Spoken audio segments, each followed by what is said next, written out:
Thank you, Roger, for your time. You are very well known in Silicon Valley, working on different aspects of tech, such as corporate law, ag tech, health tech.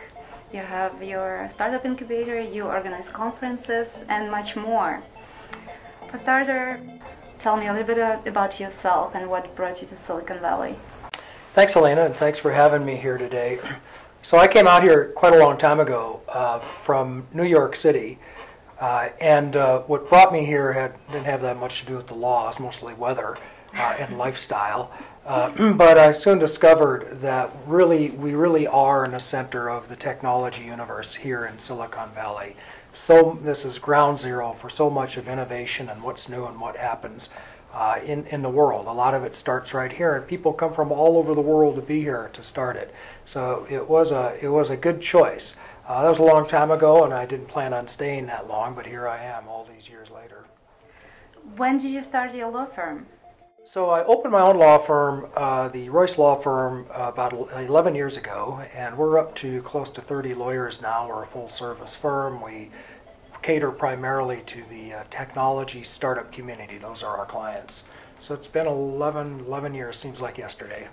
The legal industry is changing since then? It's changing rapidly and quickly and in so many ways. So when I started practicing law, it was much more of a profession than a business. It's a regulated industry, it's a protected industry. You probably saw in the paper today that we have the lowest pass rate of bar exam pass rate in California, maybe ever this last time around. So the supply of lawyers is kept down. In a lot of ways, it's very anachronistic. And even in the last 10 years, you can see now that just very rapid, drastic changes are taking place in this industry. Law is becoming more accessible. It's becoming more affordable. There's competition, which is a good thing, from technology, from other markets, from other business models. And going forward, I think we're going to see the law change even more, and the successful law firm is going to be the one that recognizes those changes and adapts to them. You know, since you ask, I will tell you that before I started my law firm, there was a big movement, it was before your time, that they called multidisciplinary practice, where the idea is that professional service firms would practice all sorts of different things. That's what it meant at a theoretical level. At a practical level, it meant that the very big accounting firms were going to displace law firms in providing legal services. And that almost happened. We came very close to pretty much the end of the law firm model as we know it. And if it hadn't been for Exxon, right, and WorldCom, and a couple other companies like that, that might have happened.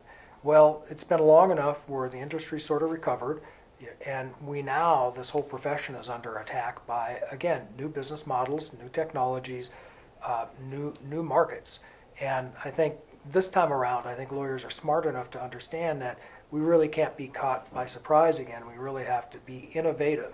Now, I'm here in the middle of Silicon Valley. It's the heart of innovation. We're seeing the best in not just law tech, because tech is just an enabler for what's really going to happen, but there's going to be a lot of innovations in the way legal services are delivered. Now, we may not have time today, but here at Royse Law Firm, we're doing things way different. We are creating blue oceans in the way law firms, in the way legal services are delivered, in the way law firms act. Your 4th annual conference on AgTech. Great conference, by the way.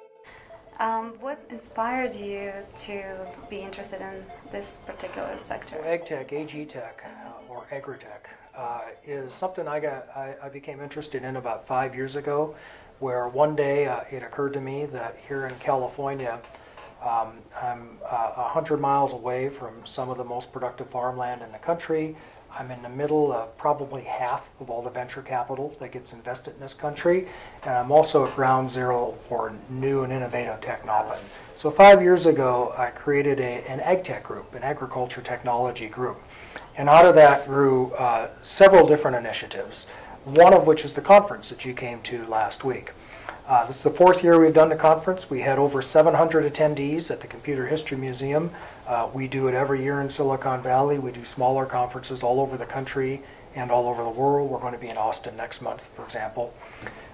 But what we try to do at the AgTech conference is it's different than other agricultural conferences. It's different than other technology conferences.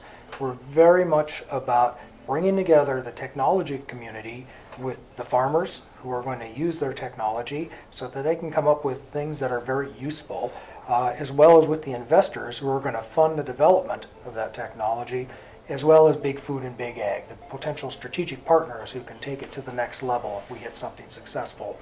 That was the concept, and a conference is the best way to do that.